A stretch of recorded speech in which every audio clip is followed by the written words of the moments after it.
शिवाय नमस्तुभ्यम। जय माता दी। दोस्तों, आप सबका मेरे चैनल में स्वागत है। कार्तिक का महीना प्रारंभ हो चुका है। इस माह को बहुत ही पवित्र माना गया है।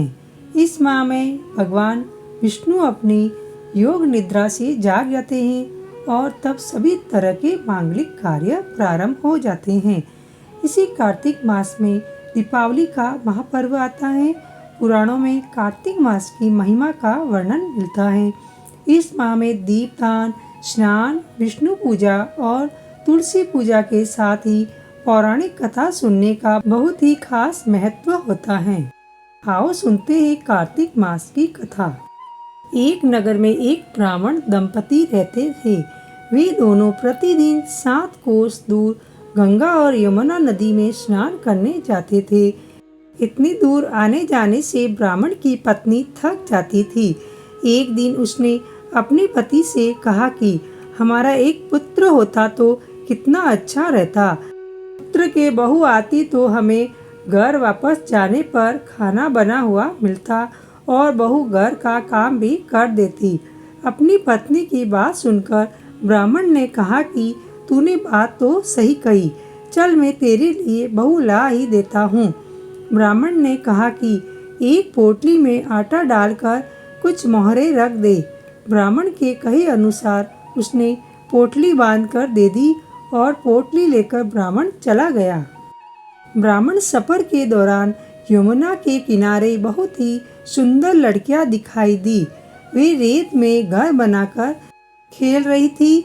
उनमें से एक लड़की ने कहा कि मैं अपना घर नहीं बिगाड़ूंगी, मुझे तो रहने के लिए ये घर चाहिए।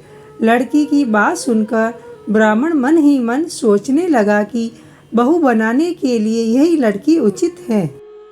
जब वह लड़की जाने लगी तो ब्राह्मण भी उसके पीछे पीछे उसके घर तक चला गया। वहां जाकर ब्राह्मण ने उस लड़की से कहा कि बेटी, कार्तिक मास चल रहा है, इसलिए मैं किसी के घर खाना नहीं खाता। मैं अपने साथ आटा लेकर आया हूँ। तुम अपनी माता से पूछो कि क्या वह मेरे लिए आटा छानकर 4 रोटी बना देगी। यदि वह मेरा आटा छानकर रोटी बनाएगी तो ही मैं रोटी खा लूँगा। लड़की ने जाकर अपनी माँ को ये सारी बात बताई। माँ ने कहा उचित है, जाकर ब्राह्मण देव से कह दो कि वह अपना आटा दे और मैं रोटी बना दूंगी। जब वह आटा छानने लगी तो आटे में से मोहरें निकली। वह सोचने लगी कि जिसके आटे में इतनी मोहरें हैं तो उसके घर में कितनी मोहरें होगी। जब ब्राह्मण खाना खाने बैठा तो लड़की की माँ ने उस ब्राह्मण से पूछा, क्या आपका कोई लड़का है और क्या आप इस लड़के की सगाई करने जा रहे हो। यह सुनकर ब्राह्मण ने कहा कि मेरा लड़का तो काशी में पढ़ने गया हुआ है, लेकिन यदि तुम कहो तो खांड कटोरे से विवाह करके तेरी बेटी को अपने साथ ले जाऊं। लड़की की माँ ने कहा ठीक है ब्राह्मण देव। इस पर लड़की की माँ ने लड़की की खांड कटोरे से शादी करके ब्राह्मण के साथ भेज दिया। ब्राह्मण ने घर आकर कहा, रामू की माँ, दरवाजा खोलकर देख ले, मैं तेरे लिए बहू लेकर आया हूँ। ब्राह्मण की पत्नी भीतर से ही बोली, हमारे तो कोई बेटा बेटी नहीं है, तो बहू कहाँ से आए। दुनिया ताने मारती थी, अब आप भी मारने लगे। ब्राह्मण ने कहा, तू दरवाज़ा खोलकर तो देख। जब ब्राह्मणी ने दरवाज़ा खोला तो सामने बहू को खड़ी देखा। उसने बहू का स्वागत किया और आदर सत्कार के साथ अंदर ले गई। अब जब ब्राह्मण अपनी पत्नी के साथ नदी स्नान करने जाता तो पीछे से बहू घर का सारा काम करके और खाना बनाकर रखती थी। वह उनके कपड़े धोती और रात को हाथ पैर भी दबाती थी। इस तरह बहुत दिन बीत गए। ब्राह्मणी ने अपनी बहू से कहा कि बहू, कभी भी चूल्हे की आग मत बुझने देना और मटके का पानी कभी खत्म मत होने देना। परंतु एक दिन चूल्हे की आग बुझ गई। यह देखकर बहू घबरा गई और भागी भागी अपनी पड़ोसन के पास गई और कहा कि मेरे चूल्हे की आग बुझ गई है, मुझे थोड़ी आग चाहिए। मेरे सास ससुर सुबह 5 बजे से गए हुए हैं, वह थके हुए घर आएंगे, इसलिए मुझे उनके लिए खाना बनाना है। यह सुनकर पड़ोसन ने कहा कि तू तो बावली है, तुझे ये दोनों मिलकर पागल बना रहे हैं। इनके कोई पुत्र नहीं है, ये निसंतान है। बहू ने कहा, नहीं ऐसा मत बोलो, इनका बेटा तो बनारस काशी में पढ़ने गया हुआ है। इस पर पड़ोसन ने कहा कि यह तुझे झूठ बोलकर लाए हैं, मेरी बात सच मान, इनके कोई बेटा नहीं है। अब बहू पड़ोसन की बातों में आ गई और कहने लगी कि अब आप ही बताओ मैं क्या करूं। पड़ोसन ने कहा कि करना क्या है, जब तुम्हारे सास ससुर आए तो जली हुई रोटियां बनाकर देना और बिना नमक की दाल बनाकर देना, खीर की कड़छी दाल में और दाल की कड़छी खीर में डाल देना। पड़ोसन ने उसे अच्छे से सिखा पढ़ा दिया। फिर जब उसके सास ससुर घर आए तो उसने न तो उनका आदर सत्कार किया, न ही उनके कपड़े धोए। जब उसने सास ससुर को खाना दिया तो सास बोली, बहू आज यह रोटियां जली हुई क्यों हैं और दाल भी अलूनी है। तब बहू ने पलटकर कहा कि एक दिन ऐसा खाना खा लोगे तो कुछ बिगड़ नहीं जाएगा तुम्हारा। सास ससुर को खरी खोटी सुनाकर वह फिर से पड़ोसन के पास गई और बोला कि अब आगे क्या करना है। पड़ोसन ने कहा कि अब तुम सातों कोठों की चाबी मांग लेना।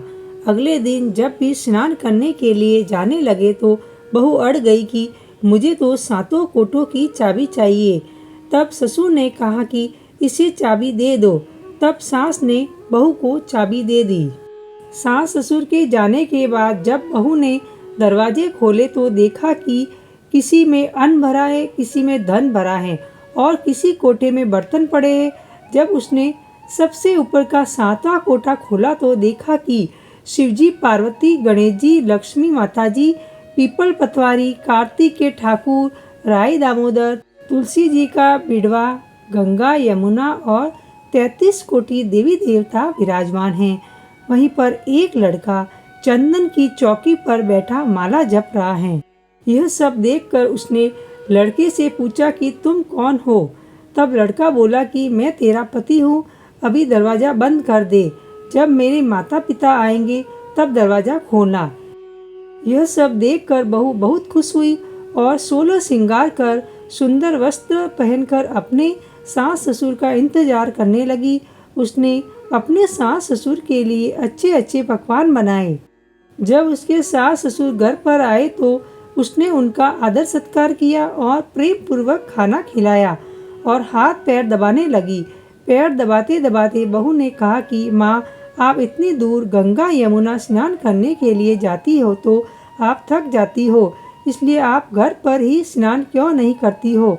यह सुनकर सास कहने लगी कि बेटी, गंगा यमुना घर पर तो नहीं बहती हैं। तब उसने कहा कि माँ जी, बहती है, चलो मैं आपको दिखाती हूँ। जब बहू ने 7वां कोठा खोलकर दिखाया तो उसमें शिवजी, पार्वती जी, गणेश जी, लक्ष्मी जी, पीपल पतवारी, कार्तिक के ठाकुर, राई दामोदर, तुलसी जी का बिड़वा, गंगा यमुना बह रही हैं और 33 कोटि देवी देवता विराजमान हैं। वहीं चौकी पर बैठा एक लड़का माला जप रहा है। माँ ने उसे देखकर कहा कि बेटा तू कौन है। लड़का बोला, माँ मैं तेरा बेटा हूँ। तब ब्राह्मणी ने पूछा कि तू कहाँ से आया है। लड़के ने जवाब दिया कि मुझे कार्तिक देव ने भेजा है। माँ ने कहा, बेटा यह संसार कैसे मानेगा कि तू मेरा बेटा है। माँ ने कुछ विद्वान पंडितों से मदद मांगी।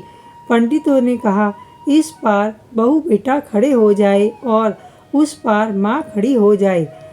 माँ ने चमड़े की अंगियाँ पहनी हो और छाती में से दूध की धार निकलकर बेटे की दाढ़ी मूछ भिगे और पवन पानी से गठजोड़ा बंधे, तब मानेंगे कि यह इस माँ का ही बेटा है। उसने ऐसा ही किया। चमड़े की अंगियाँ फट गई और छाती में से दूध की धार निकलकर बेटे की दाढ़ी मूछ भीग गई। पवन पानी से बहू बेटे का गठजोड़ बंध गया। यह सब देखकर ब्राह्मण और उसकी